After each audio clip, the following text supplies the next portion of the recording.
Hi everybody, today Hola a todos. Hoy es miércoles 13 de mayo de 2026 y nuestro querido amigo, nuestro hermano Laith Marouf, desde Beirut, está aquí con nosotros. Bienvenido de nuevo, Laith. Welcome back, Laith. Encantado de estar contigo, Nima. And let me start with the Y déjame empezar con la última noticia. Los cazas israelíes están bombardeando Kfar Ramón. En cuanto a este tipo de bombardeos con aviones de combate, ¿qué sabemos de las últimas informaciones de los acontecimientos más recientes? ¿Tienen alguna relación con este tipo de ataques? ¿Y están los israelíes obligando a la gente a abandonar sus casas, sus ciudades, en la zona sur del Líbano? Their cities in the southern part of Lebanon. Sí, bueno, está claro que si los espectadores han estado viendo todos esos vídeos de los drones FPV que está usando Hezbollah, se ve perfectamente que los sionistas están sufriendo enormes pérdidas y muchas bajas entre sus soldados. Según reconocieron ellos mismos, la semana pasada, los israelíes afirmaron que 1.500 soldados habían resultado heridos o muertos en el frente. Y solo en las últimas 24 a 48 horas, los medios sionistas ya habían informado de cerca de 200 soldados israelíes muertos o heridos. Cuando miramos históricamente las cifras que presentan los israelíes, siempre hay que multiplicarlas por 10 para acercarse a los números reales. Así que son pérdidas enormes, realmente enormes. Ayer hubo ataques contra bases israelíes dentro de la Palestina ocupada utilizando esos drones FPV.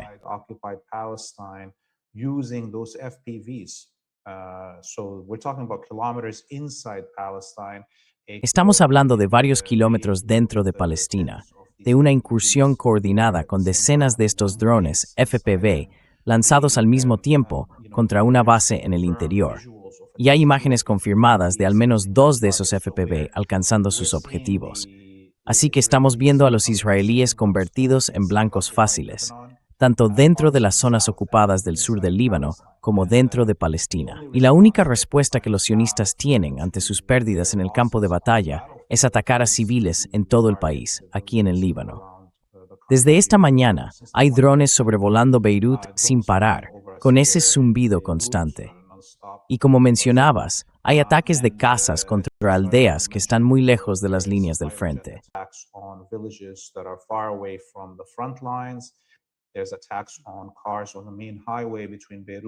Hubo ataques a coches en la autopista principal entre Beirut y el sur, en la zona de Jiyeh, que está a unos 15 kilómetros al sur de Beirut. Atacaron 2 coches civiles. En uno de ellos iban 2 hombres mayores que cada día llevan pan y suministros a algunos pueblos del sur del Líbano para ayudar a los vecinos que aún permanecen allí. Está claro que estos 2 hombres fueron localizados por su labor de repartir pan y ayuda a los civiles del sur y fueron atacados por eso. En el otro coche viajaban un hombre pequeño además de alguno. Y hace unos minutos hubo otro ataque, esta vez en Saida.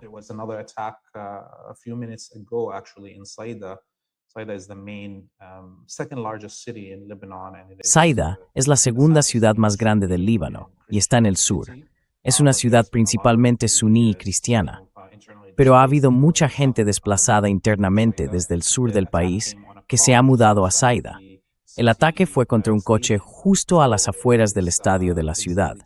Así que, básicamente, se trata de un ataque que busca amenazar a la población civil, a las infraestructuras y, claro, en ese estadio juegan muchos niños y deportistas aficionados. Todo esto es, digamos, lo único con lo que los israelíes pueden responder ante sus pérdidas en el campo de batalla.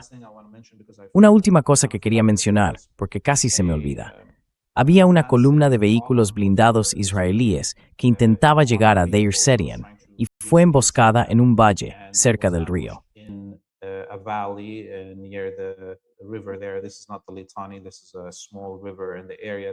Esto no es el Litani, es un río pequeño de la zona. Y bueno, estuvieron en esa batalla durante horas. La mayor parte de su columna fue destruida y los soldados que intentaban huir fueron atacados. Así que sus pérdidas en las últimas 48 horas son enormes.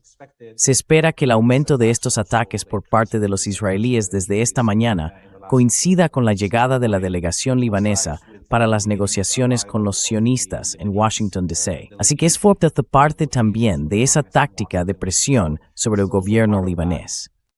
Tactic of pressure on the Lebanese government. Yeah, Laith, when we talk about Israeli Laith, forces, cuando hablamos de las they fuerzas basically israelíes, use these básicamente fighters están usando este tipo de to protect their cazas forces para on the proteger a ground, sus or tropas en tierra, see- porque de alguna somehow, manera, when you cuando live miras la in parte part of sur del Lebanon, it's Líbano, too difficult les for resulta them muy to difícil advance. avanzar. It's not gonna No va a get- ser it's not fácil gonna para be ellos. easy for them. Da It doesn't igual matter cuánto how intenten expulsar a la gente de sus ciudades. Los combatientes, Hezbollah, ya sabes, pueden tener allí a sus hombres para enfrentarse a ellos. Y con el uso de los drones FPV, creo que hemos visto algo distinto. Al menos, por lo que he visto en los últimos 2 días, Hezbollah ha conseguido alcanzar baterías del sistema cúpula de hierro. Así que esto es algo nuevo. No sé si había pasado antes. ¿Cuál es tu interpretación de eso, de las capacidades que Hezbollah está mostrando a todos nosotros?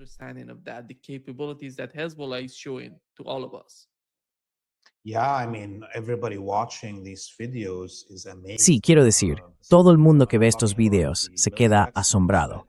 Y me refiero a los expertos militares que ya habían visto el uso de los FPV en el campo de batalla en Ucrania.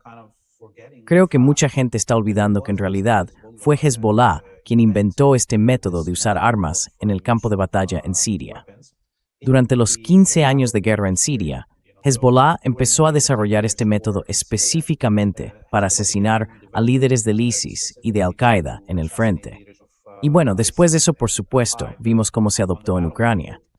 Así que ahora estamos viendo cómo los inventores de este método lo han ido perfeccionando a lo largo de los últimos 15 años. This method have developed it over the last 15 years, and the fact that they can go for Y el hecho de que puedan recorrer decenas de kilómetros con esos cables de fibra óptica y llegar hasta dentro de la Palestina ocupada, golpear la base de Mirón, que está muy lejos, y alcanzar esas baterías del domo de hierro de las que hablabas.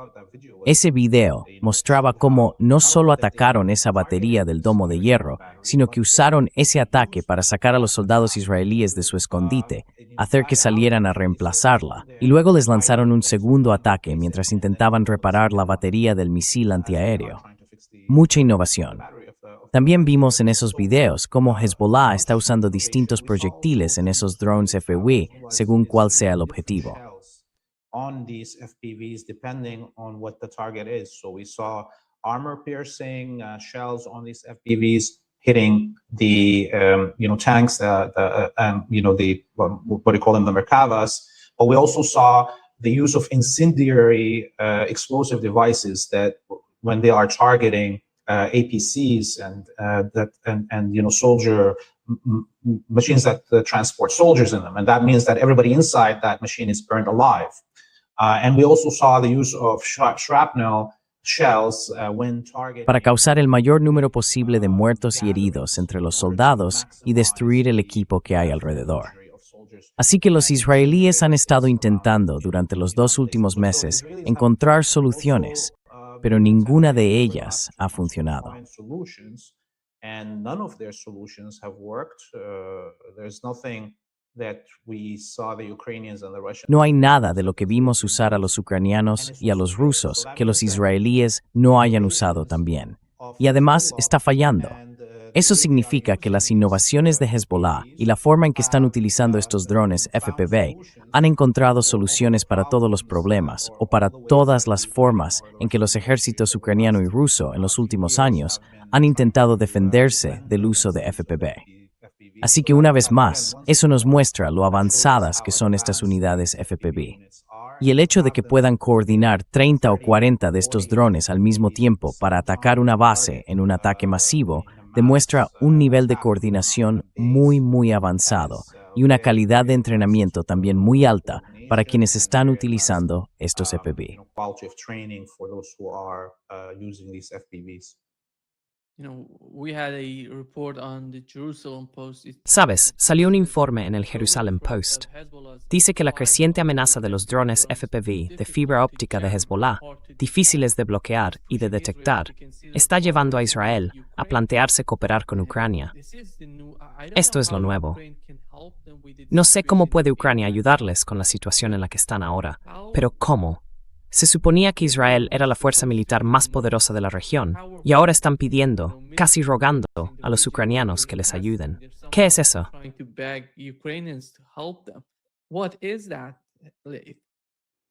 Yeah, I mean, this is where Sí, bueno, quiero decir, aquí es donde el tema de Ucrania y Rusia usando los FPV de forma tan amplia quizá hace que las habilidades ucranianas lleguen a los israelíes. Pero mira, recordemos bien que no existe algo como Ucrania, igual que no existe algo como Israel. Ucrania es solo una parte del orden imperial. Y de hecho, está dirigida por un supremacista judío sionista, que es el presidente, Zelensky, y que quiere tener un Israel en el Mar Negro. Eso es lo que él dijo. Así que todo lo que hace Ucrania, en realidad, está dirigido por los israelíes. Esto es solo propaganda para decir que están intentando hacer algo. Pero ¿qué puede ofrecer Ucrania si ya está entrenada por los israelíes?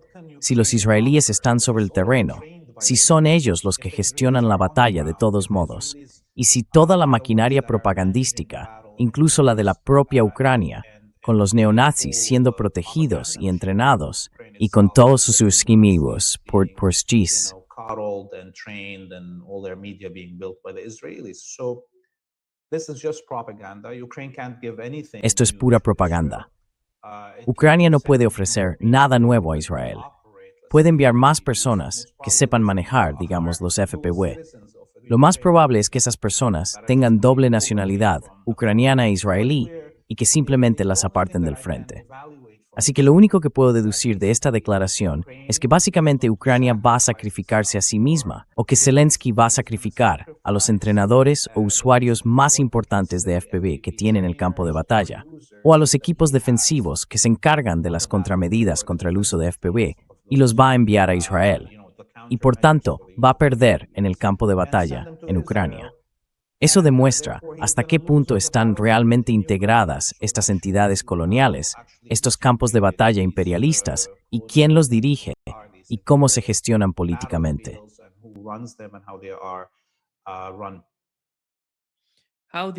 ¿Cómo están afectando estos ataques al Líbano, al apoyo a Hezbollah y al apoyo al gobierno libanés?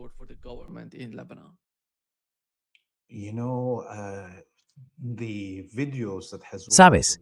Los videos que está publicando Hezbollah, olvidemos por un momento la realidad sobre el terreno, que es que Hezbollah está diezmando a las fuerzas israelíes que avanzan. Olvidemos eso un segundo. Esos videos que está difundiendo Hezbollah creo que son la mejor propaganda posible. Esas imágenes de soldados israelíes saltando de un tanque mientras un dron FPV les sigue justo detrás. Bueno, esas imágenes ya se han grabado en la mente de todo el mundo. Israel ha perdido todas las guerras que ha librado desde 1973. En 1982 tuvieron que ser expulsados de Beirut. En 2006 fueron derrotados. En Gaza también han sido derrotados. No han conseguido eliminar la resistencia palestina.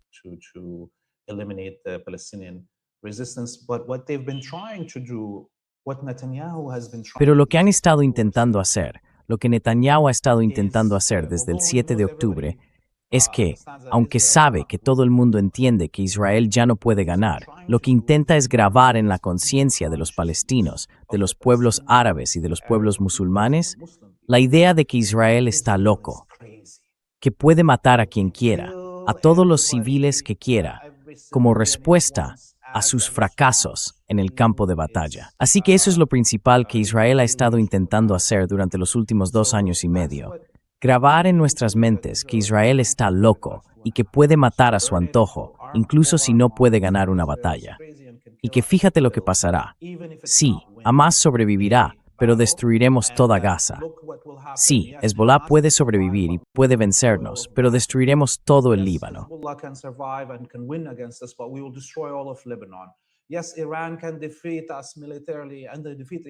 Sí, Irán puede derrotarnos militarmente y derrotar a Estados Unidos, pero nosotros destruiremos su infraestructura. Eso es lo único que Israel ha estado intentando hacer durante los últimos 2 años y medio. Y videos como los que está publicando Hezbollah destruyen esa narrativa. Hacen que la gente vea lo débil que es una colonia sionista, lo insignificante que es su fuerza militar, más allá de su fuerza aérea. Así que cualquiera que tuviera miedo hace 2 meses y medio, cuando esta batalla volvió a empezar, ahora está viendo estos logros impresionantes de Hezbollah y se siente más preparado para resistir, para sostenerse a sí mismo y a su familia, esperando la victoria que ya se vislumbra en el horizonte. Así que creo que Hezbollah está ahora en una posición mucho más fuerte en términos de apoyo popular que antes. Support than it was even before. And before even this war started, it had, Y antes, incluso de que empezara esta guerra, ya tenía detrás a la gran mayoría de chiíes, suníes, drusos y a la mayoría total de la población cristiana. Así que puedes imaginarte ahora en qué posición está la población. Y creo que el gobierno libanés no tiene capacidad para firmar ningún acuerdo que Hezbollah no apruebe realmente. Por eso pienso que lo que va a pasar en los próximos días con estas negociaciones es que en realidad los israelíes no van a conceder nada al gobierno libanés, porque saben que el gobierno libanés no puede hacer nada ni cumplir, por ejemplo, con una rendición. Por tanto, Israel va a seguir adelante y será quien frustre las negociaciones con estos sirvientes de la casa, el presidente y el primer ministro del país, aquí en Líbano.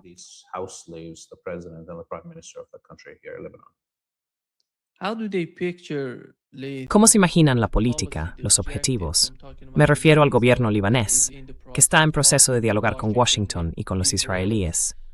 ¿Cómo conciben sus objetivos en este tipo de conversaciones? ¿Y cómo se lo explican al pueblo libanés?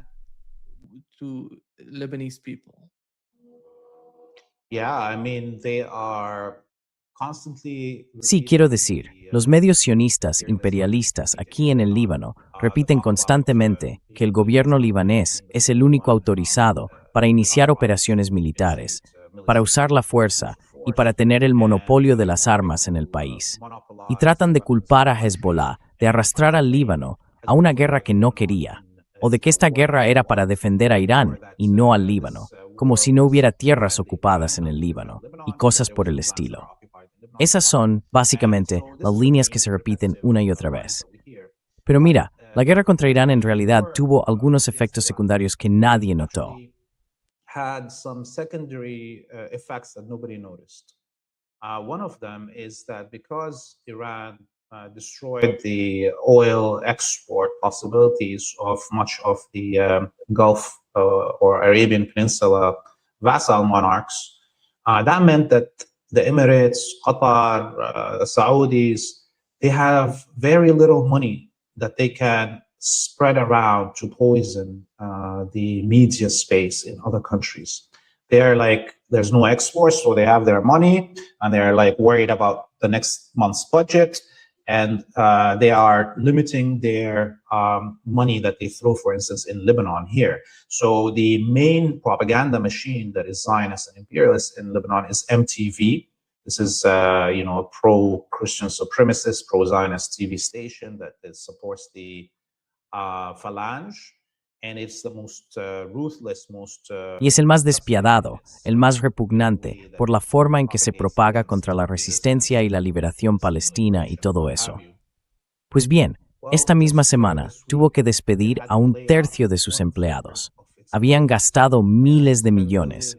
De alguna manera consiguieron miles de millones de dólares en los últimos 2 años y estaban intentando montar grandes estudios, comprar nuevas emisoras de radio y todo eso.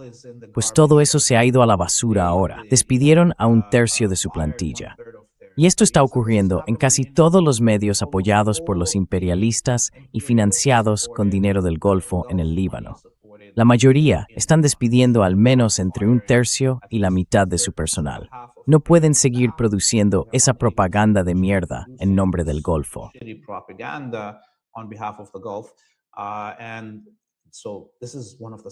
Y ese es uno de los efectos secundarios. Se nota que incluso la fuerza de esos argumentos que el gobierno libanés, el primer ministro y el presidente quieren lanzar en los medios del Líbano se está debilitando. Y claro, es muy difícil conseguir que la gente deje de creer en lo que ve con sus propios ojos, en lo que oye con sus propios oídos, o en lo que vive directamente, ya sea en el Líbano o en un campo de batalla como este. O incluso, por ejemplo, las personas de todo el mundo que llevan 2 años y medio viendo un genocidio.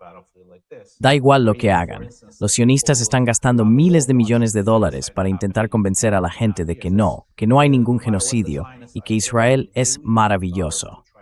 Pero esa batalla es imposible ganarla.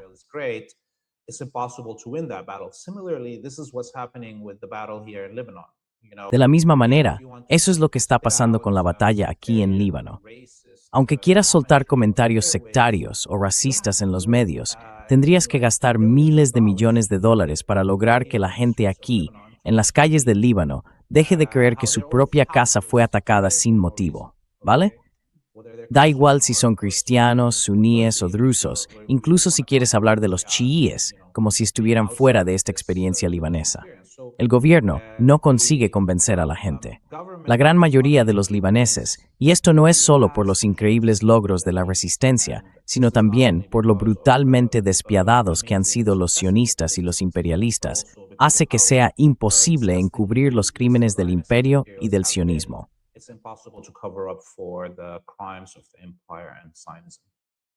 Do they communicate the government? Se comunican con el gobierno, se comunican con Hezbollah, con el líder de Hezbollah y con la gente dentro de Hezbollah para intentar encontrar una propuesta mejor en estas negociaciones.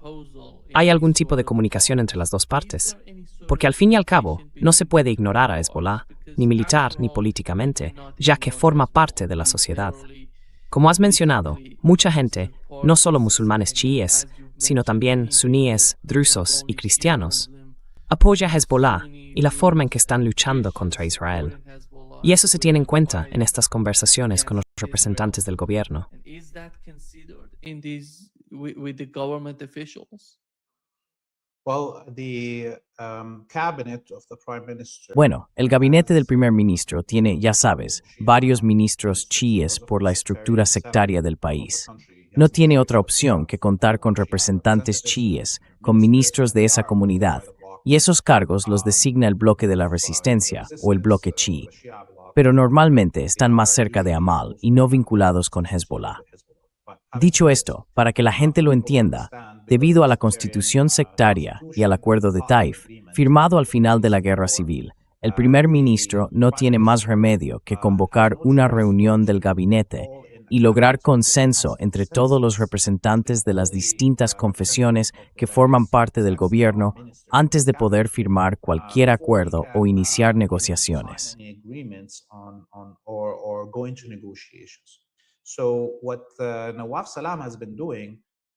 Lo que ha estado haciendo Nawaf Salam es negarse a convocar una reunión del gabinete, mientras presionaba para mantener esas reuniones de negociación en Washington con el enemigo.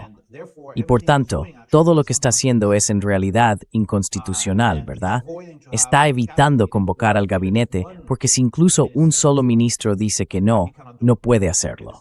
Así es como funciona el consenso. Ahora mismo estamos en una situación en la que el presidente y el primer ministro han violado la Constitución y están actuando por separado.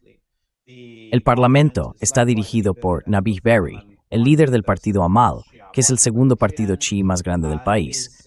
Y bueno, incluso ahí tiene que haber consenso entre las tres presidencias, el presidente, el primer ministro y el presidente del Parlamento.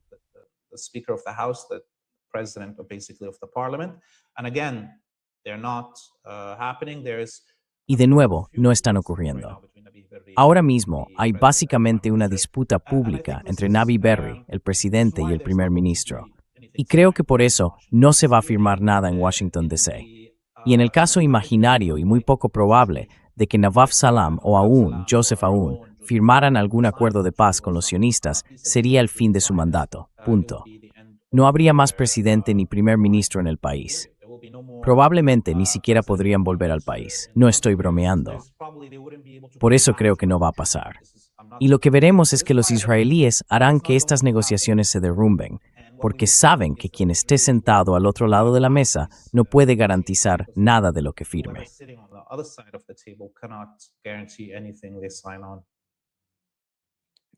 We know the main objective of Israel in Lebanon. Sabemos que el principal objetivo de Israel en el Líbano, en primer lugar, es desarmar a Hezbollah. Y esto no es algo nuevo. Ya lo hemos visto antes en Gaza, en Cisjordania, sobre todo en Gaza. Y con el caso de Yemen, Donald Trump intentó obligarles a desarmarse. ¿Cómo ves tú, Laith, los actos de resistencia hasta ahora? Israel no tuvo éxito en sus intentos de desarmar a Hamas. Y ahora están hablando de desarmar a Hezbollah. Y el gobierno, nadie querría creerse ese tipo de retórica por parte de Israel, que van a poder hacerlo, porque todo el mundo ha visto lo que ha pasado en Gaza.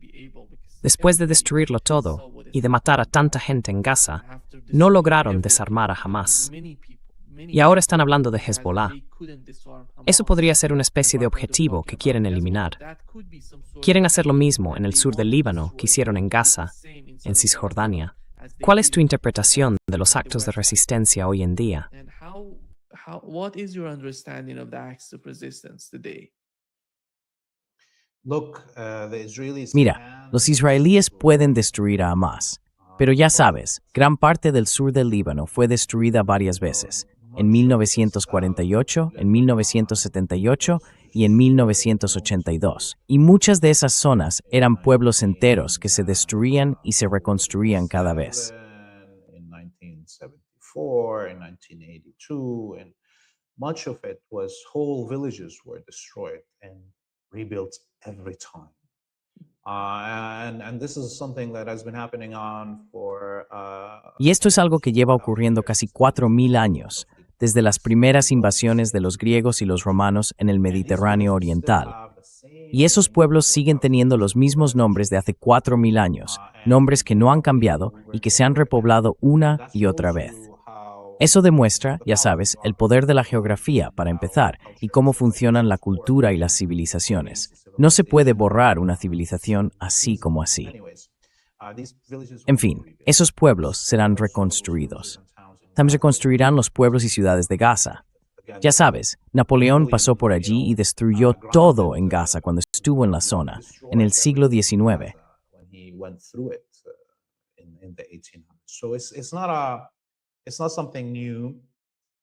Así que no es algo nuevo, y no significa el final, ni tampoco es una forma de lograr una victoria militar.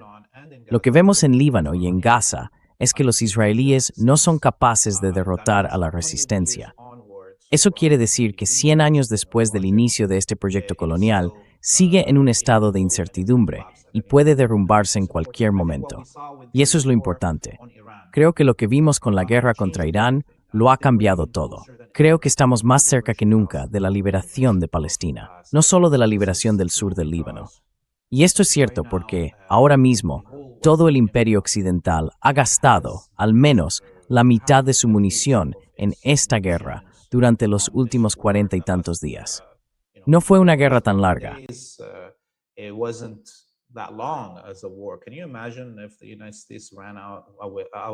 ¿Te imaginas que Estados Unidos se hubiera quedado sin municiones en los primeros 40 días de Vietnam?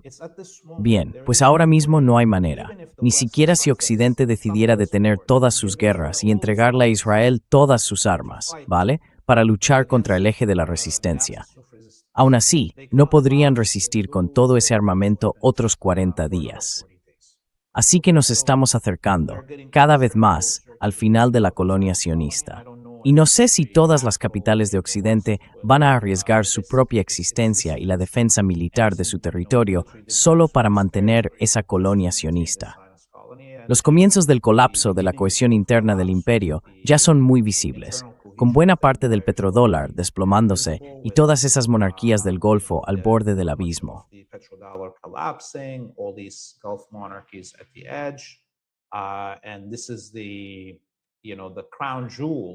Y este es, ya sabes, la joya de la corona de las posesiones imperiales del imperio. Las monarquías de la península arábiga y la colonia sionista juntas son la joya de la corona, con el control durante los últimos 80 años de todas las rutas comerciales y de las exportaciones de petróleo y gas. Y ahora, el dólar ya no domina. Así que empezamos a ver el final. Fue anunciado el 7 de octubre, y creo que muchos de nuestros mártires, como Sayyid Hassan Nasrallah, Sinwar y Ayatollah Khamenei, todos ellos veían el final.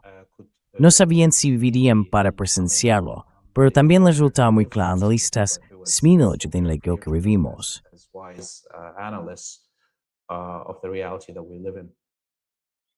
There are two reports, Leif. One in Wall Street Journal, the other. Hay dos informes, uno en el Wall Street Journal y otro en Reuters. Ambos hablan de cómo Emiratos Árabes Unidos y Arabia Saudí habrían utilizado su fuerza aérea para atacar algunos objetivos en Irán. Hay dos aspectos que tener en cuenta. Por un lado, sabemos que estaban cooperando y ayudando a Estados Unidos e Israel en sus ataques contra Irán. Pero, ¿realmente lo estaban haciendo? A mí me da la impresión de que están utilizando este tipo de retórica para encubrirse, porque no era posible que cooperaran y participaran con sus casas, ya que Estados Unidos no lo permite.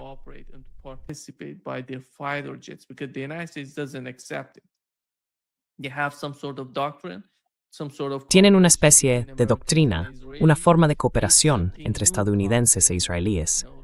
Si entra algo nuevo, por ejemplo, casas saudíes o casas de los Emiratos Árabes Unidos, la cooperación sería demasiado complicada para hacerlo.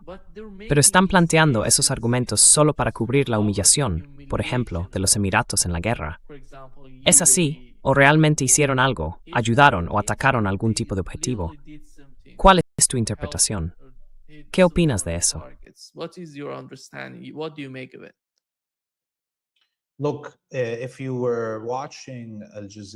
Mira, si has estado viendo Al Jazeera y otros canales de noticias árabes en los últimos meses, habrás notado que han hecho un esfuerzo coordinado para convencer a la audiencia árabe de que Irán atacó deliberadamente a países árabes porque es antiárabe, y que esos países árabes no participaron en el ataque contra Irán. Pero la verdad es que la población, incluso en esos países, vio cómo su propio territorio se utilizaba para atacar a Irán por parte de Estados Unidos, y vio cómo su propio ejército participaba en ese ataque. Pero quiero decir una cosa aquí, para que todo el mundo lo entienda.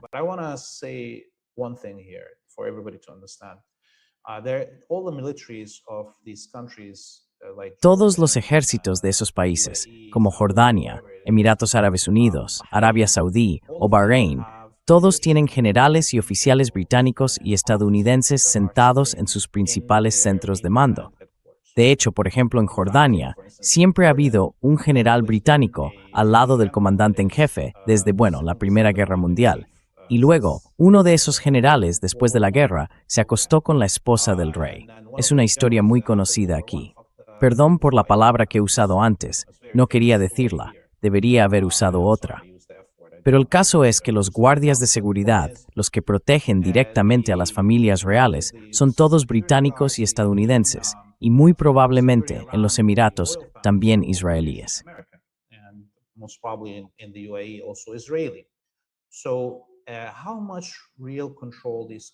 Entonces, ¿cuánto control real tienen esos países sobre sus propios ejércitos? Ninguno. Son los oficiales estadounidenses, británicos e israelíes quienes los controlan. Del mismo modo, si hablamos de cuántos pilotos tienen los Emiratos Árabes Unidos capaces de volar esos cazas, o los saudíes, son muy pocos. Si miramos los hechos, tanto Arabia Saudí como los Emiratos han estado contratando pilotos de potencias extranjeras, franceses, británicos, alemanes, estadounidenses, ya sean pilotos en activo o retirados, que vuelan esos aviones por ellos. ¿Atacaron los Emiratos, Arabia Saudí y Kuwait a Irán? Muy probablemente sí. Tanto sus misiles como sus cazas y su artillería, por ejemplo en el caso de Kuwait, sí dispararon contra Irán.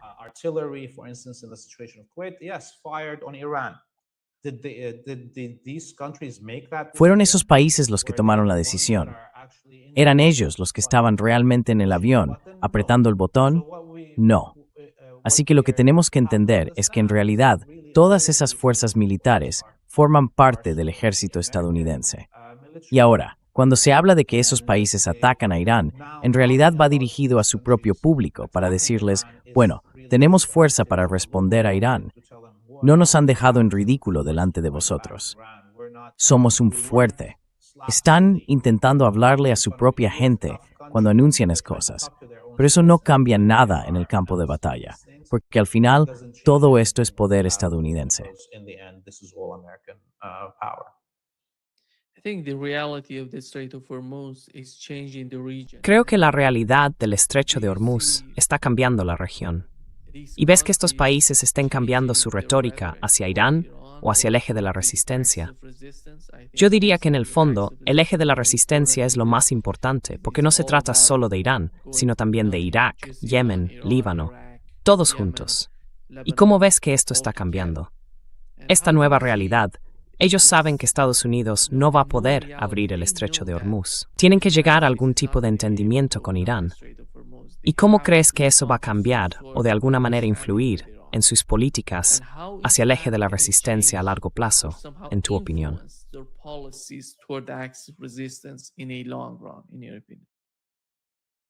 You know, I was watching all this.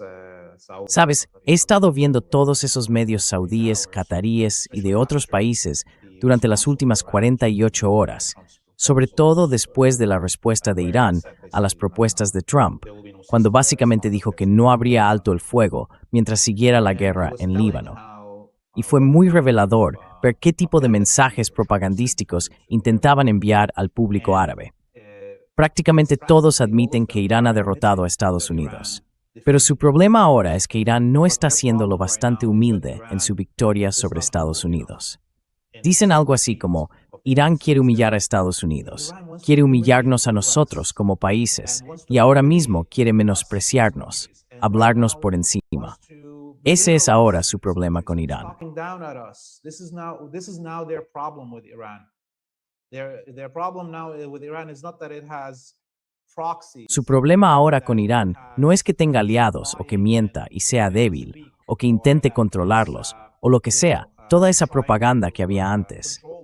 Ahora, la propaganda que han estado repitiendo en las últimas 48 horas es que Irán no está siendo lo bastante humilde con su victoria y que su intento de humillar a Trump, a Estados Unidos y a nosotros, los países árabes, le va a salir mal. Y dicen que por eso no vamos a tener paz, porque Irán no es humilde con sus triunfos. Es bastante extraño ver cómo intentan buscar cualquier argumento para convencer a su propia gente de que esta victoria de Irán en realidad es mala para todos, incluso para el propio Irán. Así que, según ellos, hay que darle una lección. Irán tiene que ser castigado ahora por Israel y por Estados Unidos para que aprenda a ser humilde.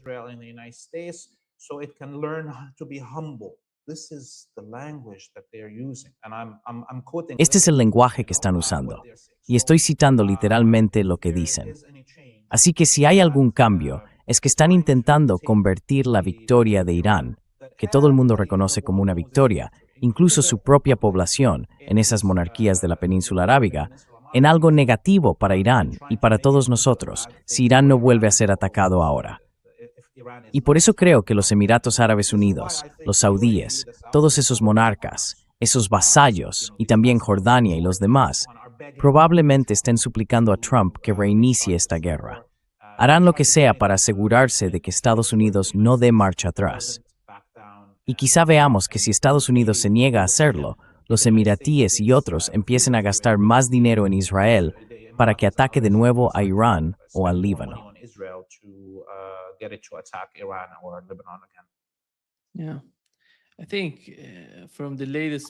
Sí, creo que a partir de la última propuesta, la respuesta iraní a Donald Trump demuestra lo importantes que son los actos de resistencia. Básicamente están diciendo que el primer punto es poner fin a la guerra en todos los frentes, incluido el de Líbano y Gaza. Y esa es la realidad. Y estos países del Golfo Pérsico, los del Consejo de Cooperación del Golfo, no sé cuánto tiempo tardarán en entender la nueva realidad de la región. Pero al fin y al cabo, esa es la realidad del futuro de la región. Si quieren una región próspera y en paz, no van a poder construir nada sin Gaza, sin Palestina, sin Líbano. Y creo que todo ese es el trasfondo de la comunicación de los iraníes con la administración Trump. Y no veo que eso esté ocurriendo en la mente de esos estados árabes. No lo entienden. Ese es el problema.